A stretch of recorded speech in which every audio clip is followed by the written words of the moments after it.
So Chelsey and I got our Bengal kitty Kona 1 year ago, and in this video, we're going to tell you the pros and cons of what it's like having a Bengal kitty. Pure bliss. I don't know what you're talking about. Now, since we got Kona about 1 year ago, she has totally taken over our YouTube channel, as you probably know, and she's taken all of our attention as well. If you've been following along, you've really seen us enjoy our time with Kona, and we've been training her to be our little adventure buddy.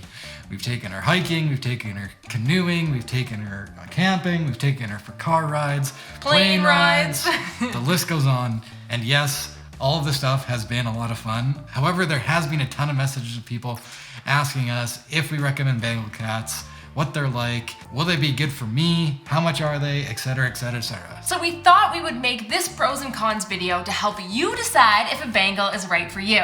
Although, as we go through this list, because you know, sometimes a pro is gonna be a con and a con is gonna be a pro, but it just depends on how you look at it. I know that doesn't make sense right now, but you'll see what we're talking about. Just be sure to keep in mind what kind of pet you're looking for. Are you looking for maybe a dopier, cuddly cat, or are you looking for a super active, ambitious adventure cat? Maybe a bit of both, so let's get into it. Apparently you're just gonna see Kona's butthole in this whole video. Yes, you can walk this cat, and this is definitely the #1 pro for us. We like to travel, we like to hike, we like to get outside, and we love playing with Kona. She needs to be played with at least once a day for at least 30 minutes, so all these features of a Bengal really work well for us and our lifestyle. So if you're a homebody that's looking for a little cuddle buddy, this might not be the best pet for you. We aren't saying that she isn't cuddly or affectionate, but we'll get into that later. Now, the flip side to them being active is that if you don't get their energy out, hello, missus.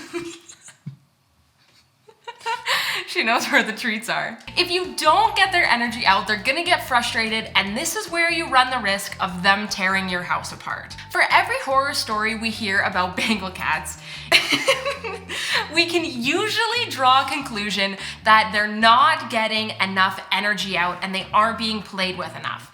Now, we say that 30 minutes works well for Kona. For your cat, that might be an hour, 2 hours, who knows? For us, we know the right level of play for Kona. 1, because she's laying on the floor panting, and 2, the more play we give her, the more affectionate she becomes. As you guys may have seen in our other videos, Kona knows a few tricks, and we're always trying to teach her more and more. She is super smart that way, but she's also smart in other ways too. For example, when we were picking Kona out of the litter of kittens, the breeder told us that Kona was the furthest ahead of all the other kittens. She was the first one to start eating hard food, and she was the easiest and the first to start litter training. Kona has also never had any accidents in the house, nor has she scratched anything really that she wasn't supposed to. Nothing like that. Her intelligence is really helpful this way. All of that being said, we feel very fortunate. Now, we've put a lot of hard work. I wish you could see that because she's so cute. You can see her right here. She's just laying down on the table, being cute, hanging out with us. We've put a lot of hard work into Kona, and we know that every cat is different, but we feel genuinely lucky that she is doing so good and is very well behaved. Now, along with being smart in all of these positive ways, I think that this can also mean mischievous as well. Kona learns really quickly where we keep the treats, where we hide the treats, and what she can get away with. Things like, she knows she's not allowed on the counter while we're home and the humans can see her, but the minute we're out of sight, we know that she can be a little tricky. So Kona really hasn't done anything too horrible. Like, the worst thing that she does, or the worst trouble that she gets into, is goes into the bathroom and unrolls the toilet paper roll, which isn't that bad, but we know if she's acting out like this, that we need to get her out and we need to burn some of her energy. So what we like to do is take her outside, make sure we play with her, take her outside, get her for walks, so that she's physically and mentally stimulated. However, we have heard of other Bengals being smart enough to get into cupboards and create a huge mess that way, and just getting into mischief in general. I swear if you start doing anything like that. Thankfully, Bengal cats also keep shedding down to a bare minimum. Right now she's still growing, so she is shedding a little bit, so that's something we just have to get over. But when she's fully grown, she's hardly gonna shed, and they are hypoallergenic as well, so that's a huge bonus. And obviously they have a beautiful coat and a beautiful pattern, and my aunt actually says that she is fancy soft because her coat is so soft. Honestly, that's one of my favorite things about her is when she actually lets you pet her that she is so soft. Also, Kona is lucky enough to have some glitter in her fur, which I didn't even know was a thing, but when we picked her up from the breeder, she kind of pointed it out, and I'll try to insert some clips of it since it's really hard to see, but right about here, when it catches the sunlight, you can actually see her like glisten, or I don't know, they call it glitter. It's like an extra shiny element to their coat. It's gorgeous in the sunlight.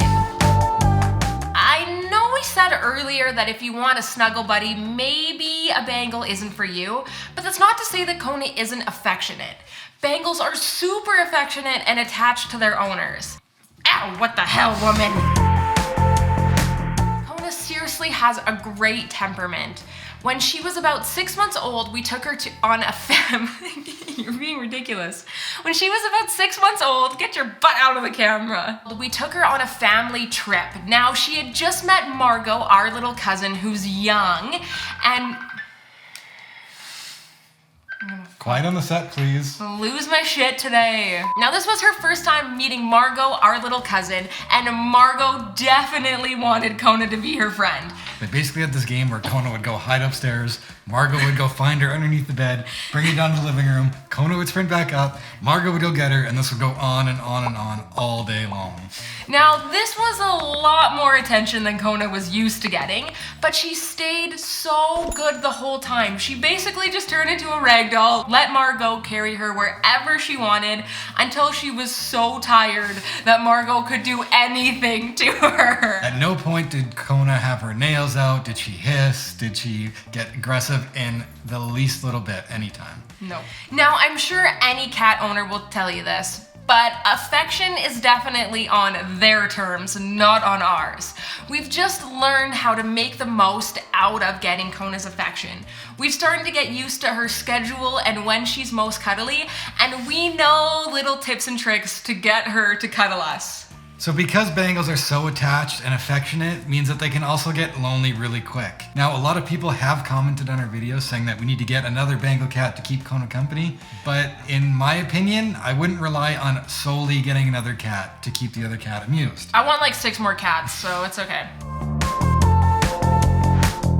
So Bengals are actually super patient and even-tempered. It takes a lot for Kona to ever get mad and scratch us, just like I said with Margot. So by that I mean sometimes even I torture her with hugs and kisses, and I'll pick her up and squeeze her, and she never gets angry, she never digs her nails in or anything. She might meow every once in a while, but that's good for her.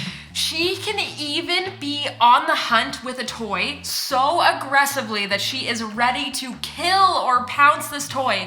But if you put it on your flesh or you put it on another human, she calms down and she's patient and she waits until the toy is away from the human before she'll attack it. That's super impressive. And everybody said you were gonna be wild. So if we ever go away for a weekend, we don't like to leave Kona here all alone. We'll always make sure that somebody is here to play with her. If no one's gonna stay here overnight, we'll at least make sure to have somebody come in at least once or twice over the weekend to spend some time and play with her.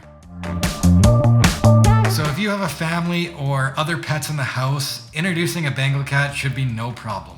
Whenever Kona meets a dog, it always takes about 2 days for her to get comfortable with a new animal. That's it. She gets obsessed and is so curious and won't leave them alone until they're best friends. It's really cool to see, actually. So Bengals are so freaking funny. Kona, and from what I've seen, because they're so curious, so smart, so active, they are hilarious and they do the weirdest things and they're always trying to get your attention. Bengal cats are kind of needy. She needs us to be there to play with her. She needs us there to show her affection. She needs us there to feed her, obviously. It doesn't matter where we are in the house, she will be right there beside us. Even if we didn't keep these treats in our hands like we have been this whole time, she would be laying on this table filming this video with us the entire time. She's never more than an arm's length away, it feels like. So if you guys saw our last vlog, I was working on some baseboard just over here, and no matter where I was in the house, Kona was either on my lap, climbing over me. She was just always around. She just has to watch us for some reason. Finally, for one last con, I did hear of people complaining that Bengals were not using their litter box. But as I said, we haven't had any trouble with that whatsoever. And as long as you keep your litter clean, you should have no problem. Again, this is just our opinion and our experience. Cats in general are very clean and they actually prefer to use the litter box. Again, as long as it's clean. A couple of tips is whenever we go to a new spot or you bring your kitty home for the first time, the first thing you should do is put your Bengal right in the litter, and they'll kind of use that as their home base, and they'll kind of map out the rest of the house as their litter being their starting point. Another quick pro tip is to use the same type of litter that the breeder used so that there's no confusion. Another pro I just thought of is how good of a communicator Kona is. Bengals are notoriously chatty. They'll meow when they're bored, but they'll meow for lots of other reasons as well. Kona's really good at meowing to make sure that we feed her on time. She's good at meowing if she wants to go outside. So, for example, when we talked about bringing Kona to my mom's house out in BC, we put her litter box out in the bathroom, and somebody went to the bathroom and they closed the door behind them. Little did we know, Kona had to go to the bathroom, and all of a sudden we heard her meowing from around the hallway, so we went to look, and she was sitting there meowing at the door trying to get in to use the litter. I think that this is like an example close enough to a dog barking at the door to go outside. We were so impressed that she was able to communicate with us that well, not have an accident in Kurt's mom's house. And she's just beautiful. You're just beautiful. Everybody thinks you're beautiful. Come back for the outro, Kona. So thank you guys so much for watching. If you guys like this video and found it helpful, be sure to hit that like button. It actually helps us out, helps Kona out too. If you guys want to see more videos like this, weekly vlogs, or anything like that, please hit that subscribe button so we can see you next week. There's a tail right in the camera. Kona, I wanted you to wave for the outro. She is with her tail.